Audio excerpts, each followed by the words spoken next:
네, 다음은 그 4.4 접속 기록의 점검 부분입니다. 지리문 코드 4.4.3이고요.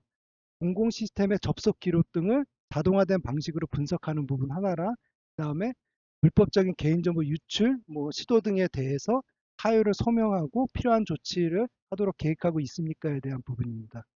주요 점검 사항으로서는 두 가지인데 첫 번째는 자동화된 그 접속 기록을 갖다가 자동화된 방식으로 분석하고 그다음에 그 사유를 소명하도록 필요한 조치를 해야 되는 부분 하나.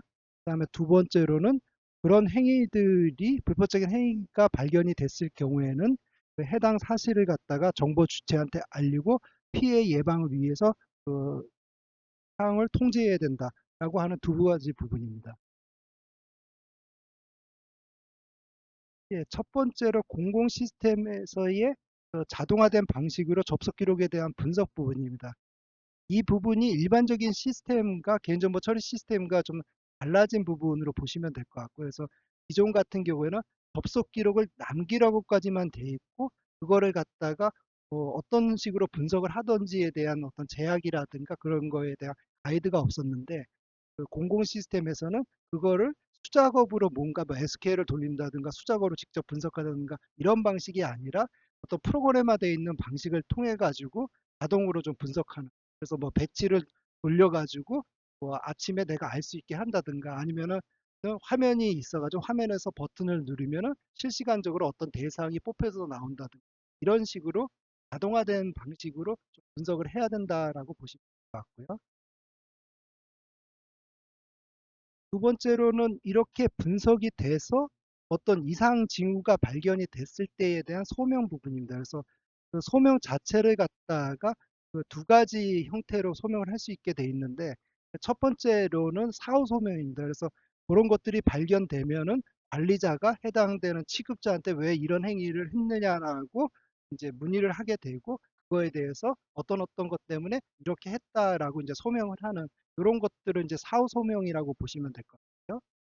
두 번째로는 이제 사전 소명입니다. 그래서 예를 들어서 주말에 개인정보에 접속해서 다운로드 받아야 되는 일이 예견이 됐을 때 사전에 그 부서장한테 해당되는 어떤 이유 때문에 언제 어떤 행위들을 해야 된다라고 사전에 승인을 받고 그 승인에 의해서 사전에 승인된 거에 의해서 그 일을 갖다가 업무를 갖다 진행하는 이런 부분들이 그 사전 소명이라고 보시면 됩니다. 예, 그 왼쪽 그 밑에 보시면 이상 행위에 대한 그 판단 기준에 대한 예시입니다. 그래서 어떤 것들을 갖다 이상으로 판단하고 관리를 해야 되는지에 대한 어떤 예시로 보시면 됩니다. 첫 번째로는 보통 주말에 개인정보 시스템을 열람하거나 다운로드하거나 아니면은 업무 시간이 끝났는데도 불구하고 그런 행위를 하는 부분. 그다음에 두 번째로는 전 3개월에 평균 개인정보 열람이나 다운로드를 초과하여 개인정보 열람이나 다운로드하는 경우. 그다음에 세 번째로는 월별 개인정보 다운로드 건수의 상위 개인정보 취급자라든가 네 번째로는 월별 접속지 정보가 다수인 개인정보 취급자 즉 회사에서도 일하고 집에서도 일하고 또 부산에서 서울에서 광주에서 이런 거는 되게 좀 이상하다라고 보는 거죠.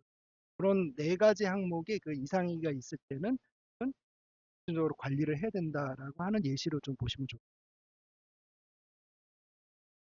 마지막으로 그 접속 기록 생성 시에 일부 누락되는 사례에 대한 예시 부분으로 왼쪽 위를 보시면 이제 세 가지가 나와 있습니다. 첫 번째로는 접속 기록 생성 로직이 연결되지 않아서 신규 메뉴나 기능을 갖다가 이용을 할 때 접속 기록이 이제 생성하지 않는 경우고요.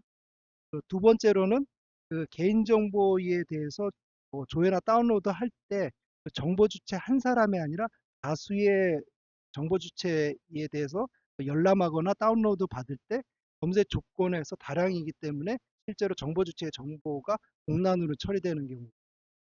세 번째로는 그 하나의 메뉴나 그 기능에 대해 접속을 보이는 화면에서 미리 설정된 값들이 있어서 그쪽으로 들어가면은 바로 개인정보가 화면에 보이는데 그, 그 보이는데도 불구하고 접속 기록이 이제 반영되지 않는 경우입니다. 근데 단지 이 경우에서는 그 처음에 접속 기록이 자동으로 나오긴 하는데 그 마스킹 처리돼 가지고 특정인을 식별하지 못한다라고 하면은 접속 기록을 생성하지 않아도 된다라고 예, 그 4.4 접속 기록 점검의 그 두 번째 질문 코드로서 4.4.4번이고요.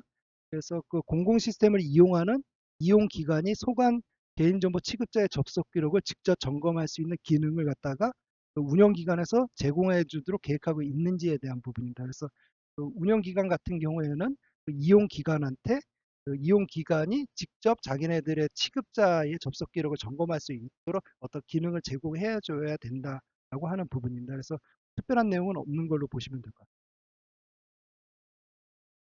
그래서 그 운영기관 같은 경우에는 접속 기록을 분석하는 기능을 제공하는 거고, 이용기관은 그런 접속 기록을 분석할 수 있는 기능을 이용해서 실제적으로 그 소관기관의 그 개인정보 취급자가 어떤 특이사항, 이상행동을 하는지에 대해서 주기적으로 점검을 해야 된다라고 하는 걸로 이해를 하시면 좋을 것 같습니다.